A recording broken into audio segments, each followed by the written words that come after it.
back po sa aming channel. Ang video namin for today ay gagawa tayo ng pandi ube. Bago po ang lahat, wag po sanang kalimutan mag-like tsaka mag-subscribe sa aming channel. Yan, start na po tayo sa paggawa ng dough. So ito yung milk, lagyan natin ng 1 tablespoon na sugar, and then lagay natin yung yeast. Mix natin.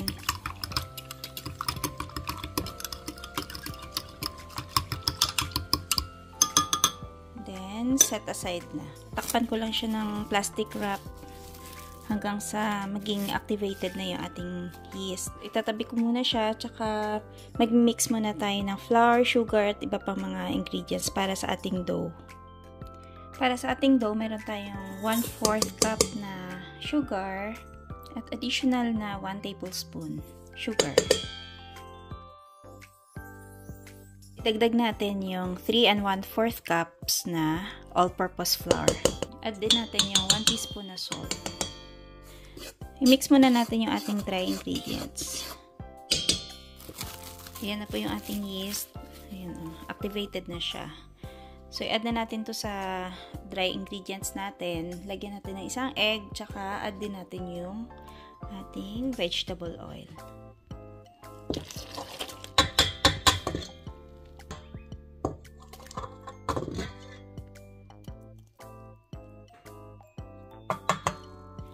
Mix muna natin bago natin ilagay sa stand mixer.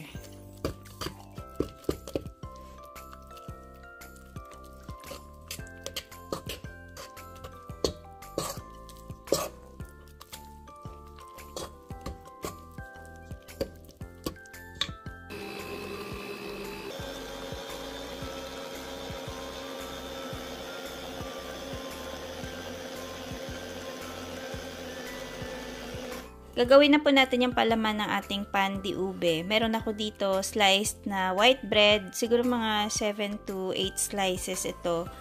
Lagyan natin siya ng evap or fresh milk. Pwede naman. So, dahil may evap ako, nilagay ko na lang dyan. Tapos, dagdagan ko na lang siya ng fresh milk. Mga 2 cups siguro. Ayan. Lagyan din natin ng 3/4 to 1 cup na granulated sugar.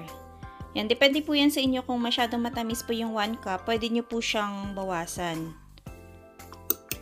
Lagyan din po natin ng 3 eggs.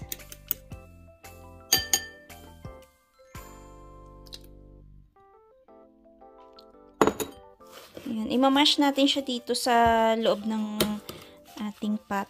Or kung may pan kayo, pwede din dun lutuin. Kasi iluluto natin siya hanggang sa ma-absorb niya yung liquid. Para siyang pudding. Tapos yun mamaya yung palaman natin. Lagyan na rin po natin ng ube flavoring. Siguro mga 1 teaspoon up to 2 teaspoons. Depende po sa gusto nyong flavor. Kung gusto nyo medyo lasang-lasa yung ube, pwede nyo naman dagdagan. Yan, mix lang natin ng maayos. Okay na po yung dough natin. Ayan na siya.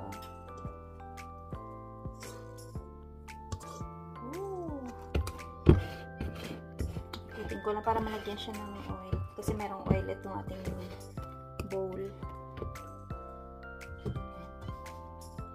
Tapos, takpan lang natin muna siya ng plastic wrap at paalsahin natin hanggang sa maging doble yung ating dough. Set aside muna natin hanggang sa ma-double yung size niya. Ito na po yung ating palaman. Lutuin lang natin hanggang sa maging sticky siya. Tapos pala lamigin natin mamaya bago natin siya ilagay sa ating dough. Ayan po, luto na yung ating palaman. Tip lang po pala pag halimbawa medyo maraming liquid yung nailagay nyo sa palaman, add lang po ninyo ng konting flour para maging sticky po siya. So ayan, tapos timplahan nyo lang po siya like halimbawa, medyo matabang, dagdagan nyo lang ng kaunting sugar. So, off na natin to, and then palalamigin natin. Yan, lipat natin dito. Yan o, ang bango ng ube. Ito na po yung ating dough. Ayan, dumoble na siya. Tapos, yung ating palaman, yan, malamig na din. I-arrange na natin siya dito. Tapos, i-slice na natin. Paalsahin. Tapos, i-bake na natin. Yan, lagyan na natin ng konting flour yung ating board. Ayan.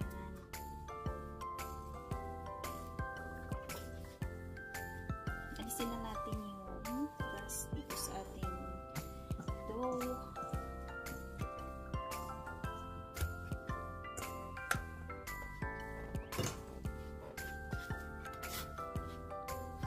Divide lang natin siya sa dalawa.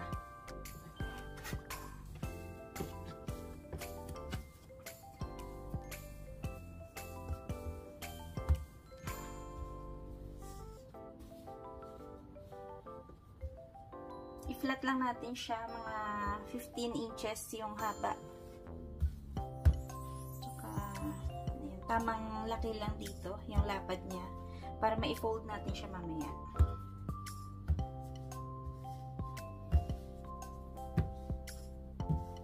Yan, I think pwede na yan. So, lagyan na natin siya ng palaman.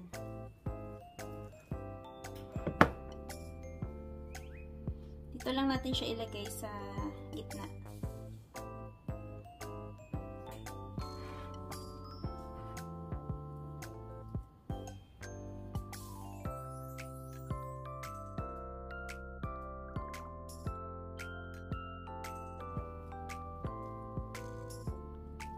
So, i-fold natin to para ma-cover siya.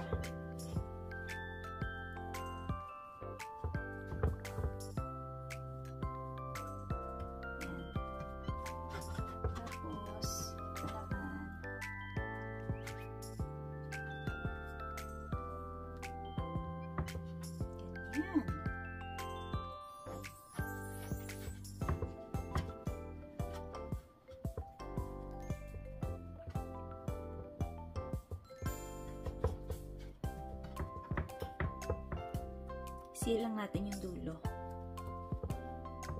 Then, seal din natin dito. Yun.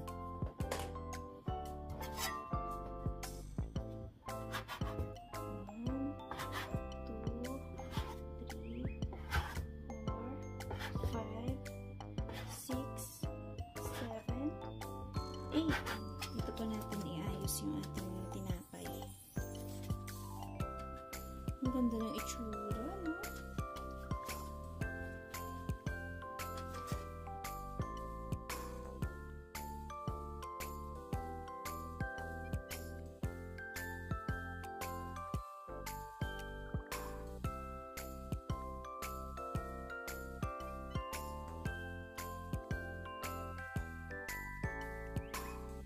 Ito na po yung ating pandi ube. Ayan o. Naka-arrange na siya. Paalsahin muna natin siya bago natin i-bake. So, takpan ko lang siya. Itong mga plastic na ginamit ko. Kasi sayang na dugtong-dugtong ko lang. Tapos, gawin natin muna sa warm place para umalsa siya.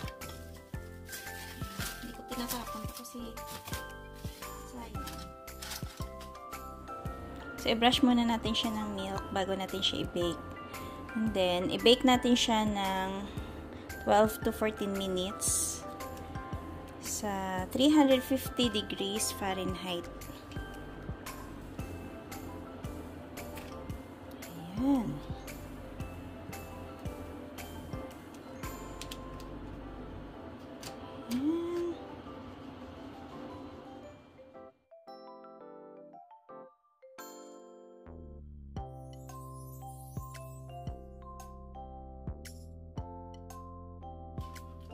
Yan, tikman na natin yung ating pandi ube habang warm pa.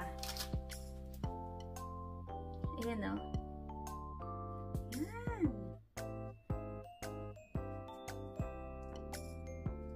Yan ang itsura niya. Peng, gusto mo? Tikman?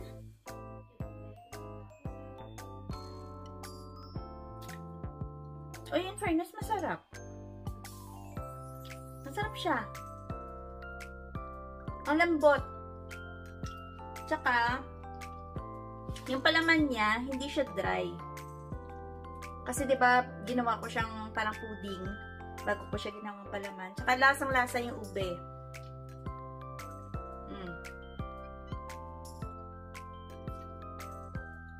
Masarap siya.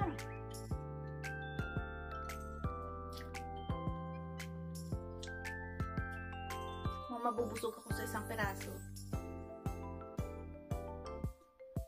Saktong-sakto po ito sa coffee or sa lemon tea.